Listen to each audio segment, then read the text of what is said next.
You're kind of getting a 2-for-1 here. Wow. Um, I I really was thinking about it yesterday when I was at work. I actually was kind of talking to myself on my way to my first stop for deliveries. Talking about my experience in Florida for the third time. Now, I've lived in Florida, as you just heard, for the third time. The first 2 times were basically darn near the same. I left at like the same time from Virginia and came here to Florida. It was at the end of the year, in the winter. So, it was getting cold or cool up north. Coming down here was mild in the winter. But today, I do want to talk about a honest and biased perspective on Florida as a transient, as of course I'm not native to Florida. I have not lived here very long all these times, but this is one of the things that I've experienced, and I'm very hyper aware of things. So I'm sure there's going to be a lot of disagreements and agreements depending on how you view things, because at the end of the day we're all somewhat biased, and we do want people to listen to our side of the story, right? So excuse me. First and foremost, when I was growing up as a kid, Florida was always a place that I had intentions of living, right? Because when you're young, things are more, I guess, they're more vanity-like to you, right? Like, you see, like, in Florida, it's like, oh, you had the palm trees, you had the beaches, the sunrises, sunsets, obviously if you're into Disney or any of the theme parks here in Florida, or just something about Florida's vibe, right? And I believe that Florida gives a lot of people what I call the honeymoon effect. They have this like yearning desire to live in Florida, to experience it, whether it's for 6 months, a year, 2 years, 50 years, 10 years, whatever time frame it is for you. I mean, it may not be a set time frame, but you understand what I'm saying. So, but yeah, the honeymoon effect is pretty real in Florida. And a lot of Floridians, people who are natives, and I guess you can say the long-term residents who are transients from other places, I understand their frustration with the constant influx and growth of people and the state of Florida, right? So, I'm going to give 5 things that I enjoy about Florida, and the 5 things that I don't enjoy about Florida, okay? So, we're going to start with the negative first, just to get out of the way. And this is in no particular order in terms of level of like annoyance or frustration or having difficulty dealing with. No, again, I'm originally from Virginia, born and bred, all right? 757, stand up, baby. Also lived in the 804. Anyone who knows Virginia's zip codes, area codes, excuse me, you guys know where those are. But anywho, so the bad stuff. So number 1, again, not in particular order, expensive car insurance. Now, car insurance rates are historically pretty high here in Florida. They're usually number 1, 2, or 3, somewhere no less than 5 as far as like average cost of car insurance premiums and rates. And this is in spite of like you being a good driver, having no tickets, no traffic infractions, nothing. You can be driving, like I said the other day, a 1995 Toyota Corolla and pay, just way too much for a vehicle that's paid off. It runs like a clock, and it's dependable, gets you from point A to point B, So if you like expensive cars, or you have money to burn to some degree, or you're like a gearhead like me, you like Mustangs, you like Nissan 350Zs, BMW M3, whatever it is, prepare to pay a lot for insurance. If you have tickets on your records, whether from out of state or in state, this is probably going to affect your insurance, most likely. Unless you know somebody to give you the hookup, I don't know. But you're going to be paying a lot for insurance here on your vehicle, okay? So that's one thing. Second thing, this is similar to that, but a little different. the driving situation in Florida. I don't mind driving in places. That's not it. It's the drivers. And a lot of people here, I don't know what it is. I think most of it's just to do with population density. And there's a lot of styles of driving here. But driving in Florida is pretty taxing. I don't care if you're on the interstate, I-95, I-10, I-4, I-75, Florida Turnpike, State Highway, doesn't matter, US 1, whatever. The driving here in Florida is going to keep you on your toes. You are always going to be very aware. People are constantly getting right up on your tail, like when they're coming up to this. If you're at a stoplight, right, they're like right behind you. You can't even see their headlights. People are always fast starting off the line. You know, people are running red lights. I mean, this is stuff you see in any other state, I'm sure. But it seems like here in Florida, it's like when people cross to Florida from Georgia to Florida or Alabama to Florida or wherever else, they just drive like maniacs. And it's not just people in Florida. It's like everybody. I don't care if you're from Ohio, Pennsylvania, North Carolina, Texas, Tennessee, Wyoming, Virginia. It doesn't matter. Everybody drives like a bat out of hell down here. And it is partly why the insurance is immensely expensive as it is.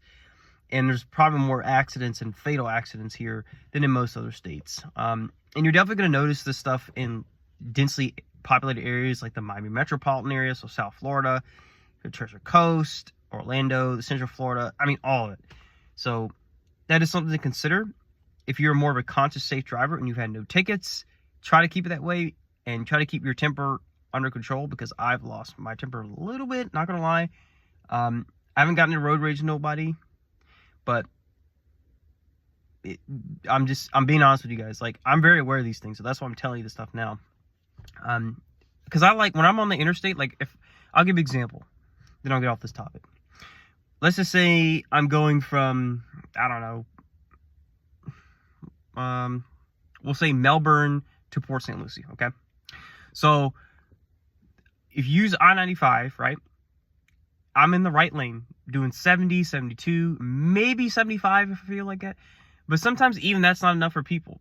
And you're, again, especially as you get closer into, like, say, Miami or Fort Lauderdale or really South Florida, Central Florida, the Turnpike, this is not acceptable for people. Most people are running at least 80 miles an hour, okay? Which, unless I'm wrong, I don't know specifically what it is here in Florida.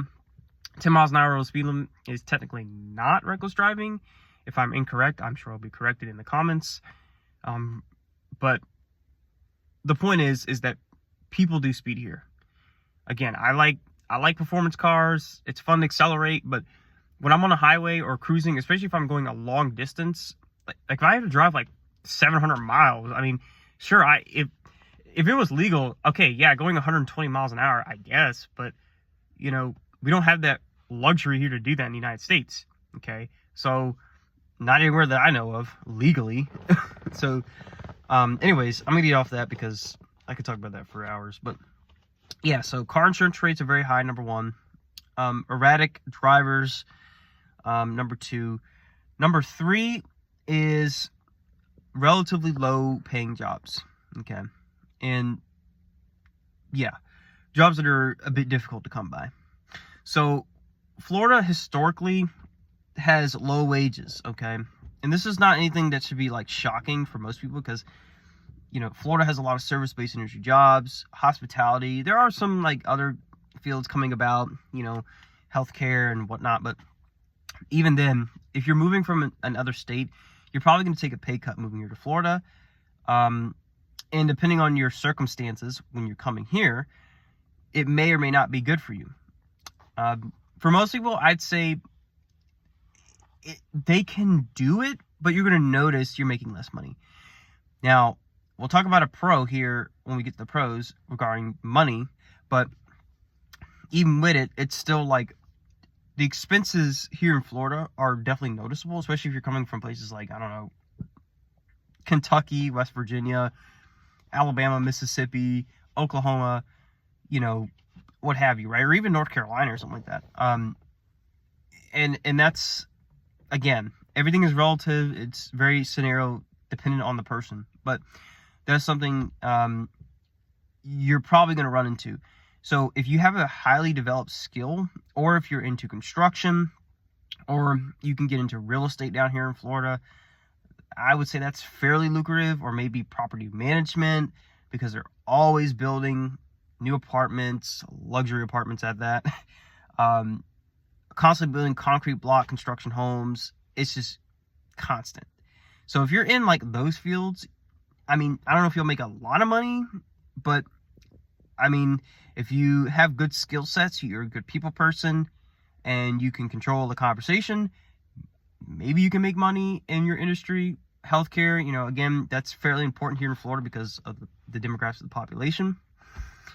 But yeah, so like I said, low paying jobs are not as easy to come by, at least in my opinion. Now, granted, I don't have a lot of skill sets, so I'm not going to say that's completely entirely in the faulting of the job market here.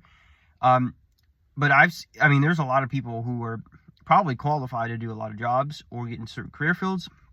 They just can't get hired. I don't know, maybe they just don't have the networking to do it.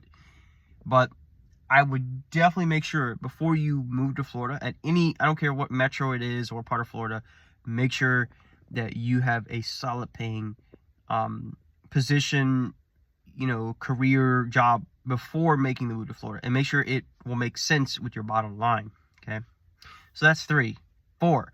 Now, this is kind of going to go into that, but we're going to talk about the cost of living, and specifically like rental prices. Now, rent in Florida is fairly expensive, okay, in relation to what you're getting paid or compensated to do, whether you're, again, working for somebody, you're self-employed, whatever your situation is. Now, obviously, different areas in Florida are going to be higher or lower depending on, you know, the supply and demand and what it brings to potential renters, right? And this could be the same for buying a home, but we're going to talk about renting. Rent here is crazy. Like, if you want to live, I mean, look, I'm not going to say this because I don't personally want to live in Miami or that metro area. But if you're going to live in a decent part of anywhere in the Miami metro, it's not going to be like, oh, you're paying, you know, $1,500 a month, you know, for a single bedroom that's actually a decent size, you know. So 1 bedroom, decent size. You got the bath, obviously. You got a balcony, maybe a parking garage, you know, a pool, a gym, all these amenities for $1,500. That wouldn't be too bad, you know, in Miami. Okay, no, it's way more than that. Now, yes, the simple answer is make more money, but the question is, there's a couple things. One, you know, what skill set or skill sets do you have that will allow you to make that kind of money so that you can afford that type of living? And then 2, you know, is that something that you're even willing to do? Because some people are like, why would I want to spend more? Like, why would I spend, like, say, $3,000 a month for a single bedroom apartment or studio in Miami when I can go somewhere else, another area in the South or maybe in the Midwest, you know, have a lower cost of living or lower cost of rent and still have some money left over and laughing all the way to the bank?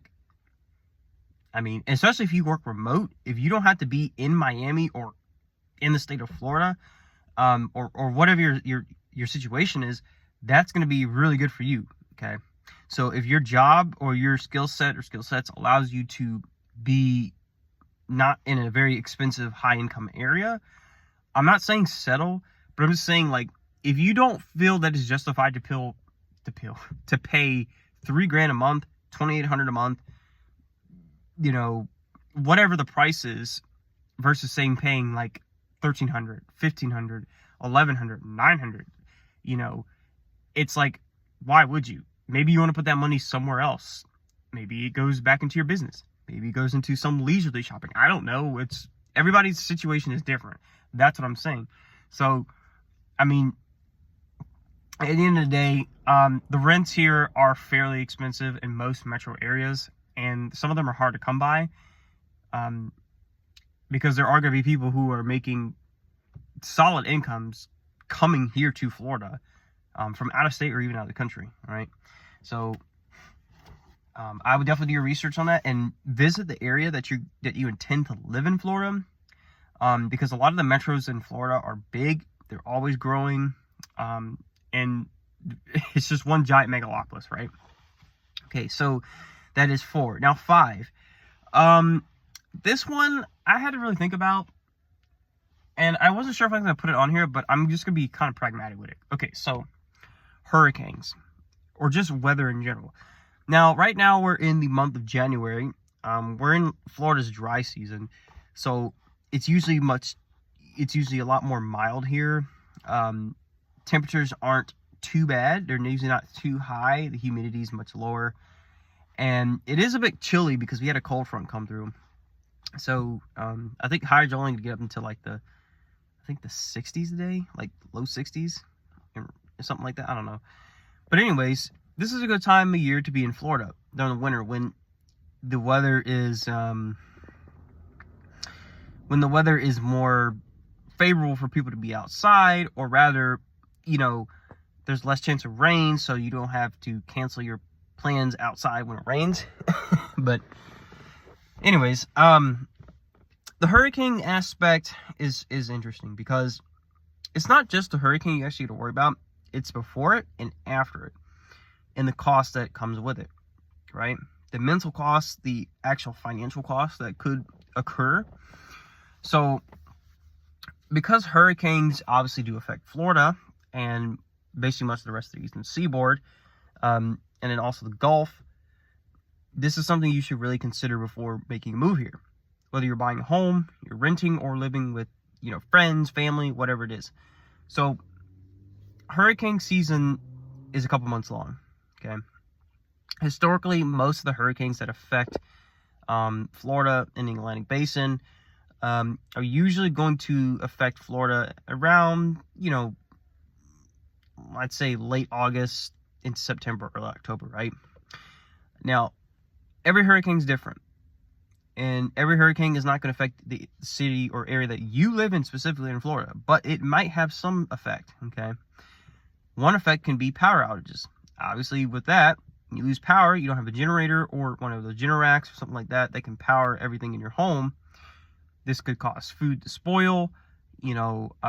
Obviously, this just makes your entire living situation different for a couple of days, maybe weeks, God forbid, months. And it just throws everything off, right? I mean, if you never taken cold showers, you might be taking cold showers. If you haven't slept in a hot, humid, muggy house, you might be doing that, okay? Now, I have not experienced any hurricanes here in Florida myself, but I do say that because I have experienced hurricanes back in Virginia. But the same thing applies. There's still natural disasters, whether they hit Florida, Virginia, or anywhere else, and they still can cause setbacks in your schedule, in your routine, whatever. The other thing is flooding of roads. Some of these roads, these state highways, or narrow back roads and two-lane highways can get flooded, even on the interstate, or have like water that is just stagnant, right? And obviously, you don't want water to get inside your vehicle or your home or your living situation, because then it's inundated and you got to go through insurance and all. It's just a mess, right? Going to the stores, the grocery stores, to get prepared for it, right? Get water, or non-perishable foods, right? Batteries, flashlights, whatever you need. This is a madhouse. I don't care if it's Publix, Walmart, or anywhere else. It's a madhouse, because think about it. Florida has 23 million plus people. Now, not everybody in Florida is probably going to be affected, but what I'm saying is, if you look at it, Florida is pretty densely populated, and a lot of the land that has been developed is pretty much developed as it is. They still are building, as per usual. And again, these things will affect how easily and how quickly you can access these resources when you need to use them, right? So that's what I'm saying. Then the aftermath of it, again, power outages, like I said, spoiled food, places may not be open, roads are closed. There's all these different aspects to the effects of a hurricane or tropical storm that can put you behind, and everybody else. So that is something to consider. And again, it's financial too. You hope and pray that there's no damage to your vehicle or vehicles, your boat, your bike, your house, your apartment, whatever. I don't care if it's the roof, the front door, windows.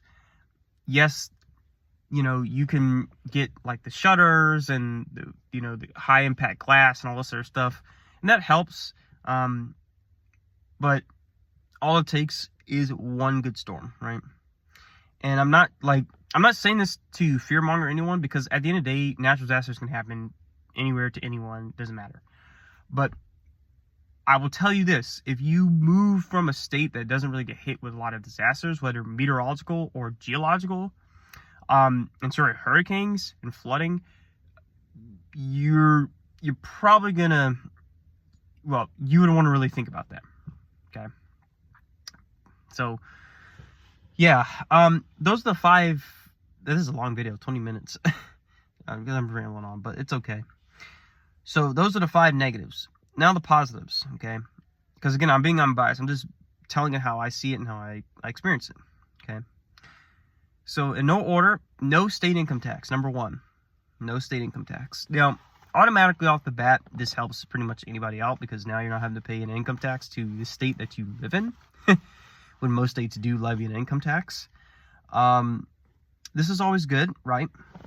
This, saves you money realistically. And it's just one less thing you gotta worry about, right? Every tax season. So kudos to Florida for that. And there are other states that do also do not levy an income tax. Okay. So that's one good thing, right?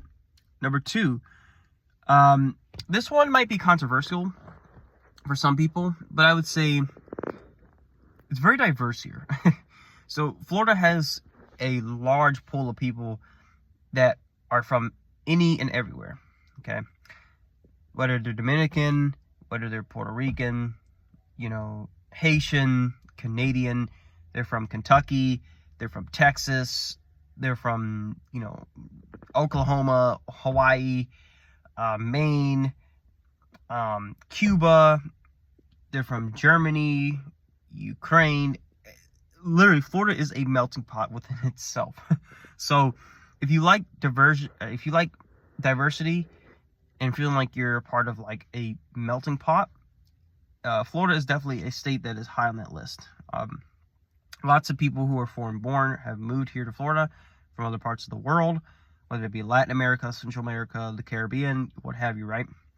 So that is very apparent here. You will hear a lot of different languages. You will see a lot of different cultures, traditions, flags flying from other countries. It's very normal here, right? But only you can say if that's something that is a positive. But for me, I'd say, yeah, just, to get differences in, again, cultures, opinions, whatever, right? So that's 2.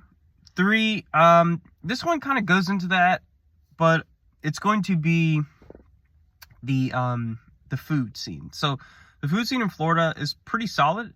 Again, you have people coming from New York, New Jersey, like I said, Puerto Rico, Cuba, all these different places. So the food scene should be pretty stout here.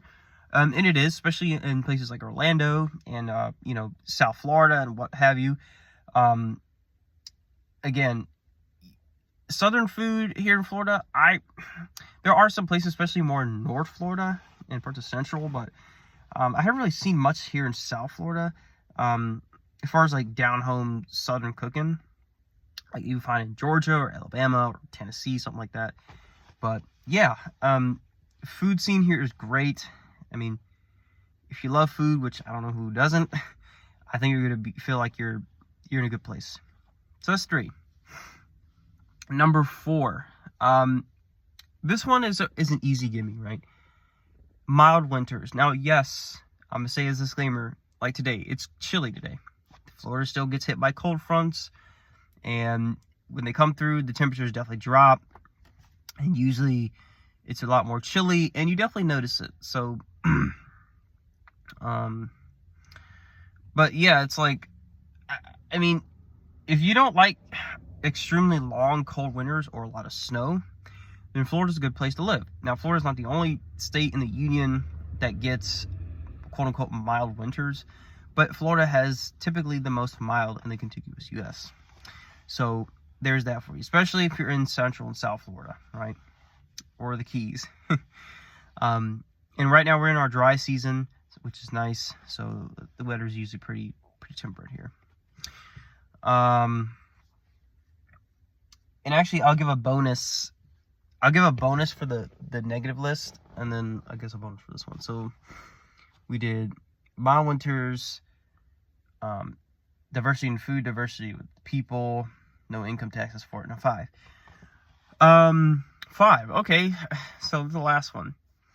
There's an abundance of things to do here for families, single person, couples, whatever. You have Disney World, Universal Studios, Legoland, Busch Gardens in Tampa, SeaWorld. You have the historic city of St. Augustine. You have the Keys. You have, what else? The Everglades. I mean, there's a lot of things to do here in Florida. I'm just kind of scratching the surface, but those are probably some of the things you've heard of before. Here in Florida, there's a lot of state parks that are really nice. Obviously, you have a lot of sports teams here. You've got, the Marlins, which is a Major League Baseball team in Miami, the Miami Dolphins, Tampa Bay Buccaneers, Jacksonville Jaguars, lots of universities, Florida State University in Tallahassee, Florida, home of the Seminoles, UF, or University of Florida, in Gainesville, home of the Gators, UCF, University of Central Florida, in Orlando, home of the Knights. Those are just some of the big ones, right? University of Miami, home of the Hurricanes. Lots of institutions for post-secondary education. And believe it or not, the schools they're ranked fairly high here, which is interesting. But yeah, so that's a pretty good thing. Now I think I need a bonus. So due to Florida's geography, bordering both the Gulf of Mexico and the Atlantic, sunsets and sunrises are beautiful. They're scenic, and if you're in a nice quiet area of the beach, you can hear the waves crashing, maybe the palms, rustling in the wind, and just watch the sun touch the horizon. It is gorgeous, right? Very, very beautiful, very relaxing. And then going into that too, there's a lot of wildlife here. Although some of the wildlife here is endangered, but there's a lot of very unique creatures here in Florida. And then that goes into a negative. So, one thing that Florida has a lot of is they have a lot of fire ants, okay? And fire ants are, ants that are not fun. And they are pretty much a nuisance here.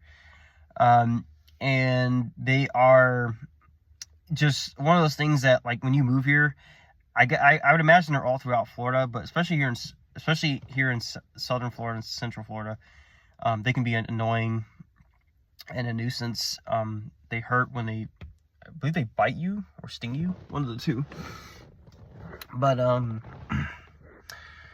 yeah, so it's kind of like that. Again, it's one of those things where it's not a deal breaker, like fire ants moving to Florida, because they're in other states too. But there's definitely a lot of them. You'll see them making their mounds in your yard or in just anywhere there's grass or space. And yeah, so that's pretty much my unbiased, comprehensive, honest list of what it's like being in Florida for the third time. And again, I think this is appropriate for me to make because as I get older, I become more aware of these things and more, pragmatic on my decisions of where obviously I want to live, and what I want to deal with and not deal with, right? So if you're dead set on Florida, just make sure that your finances are in order. Make sure that you visit the area that you intend to live in, and ask yourself, are you willing to tolerate the things that are going to be in Florida that you may not be dealing with in your previous state or residence, wherever you're from. Because it can be a lot, and a lot of people will actually move here and will move back to wherever they're from or to another state or somewhere else.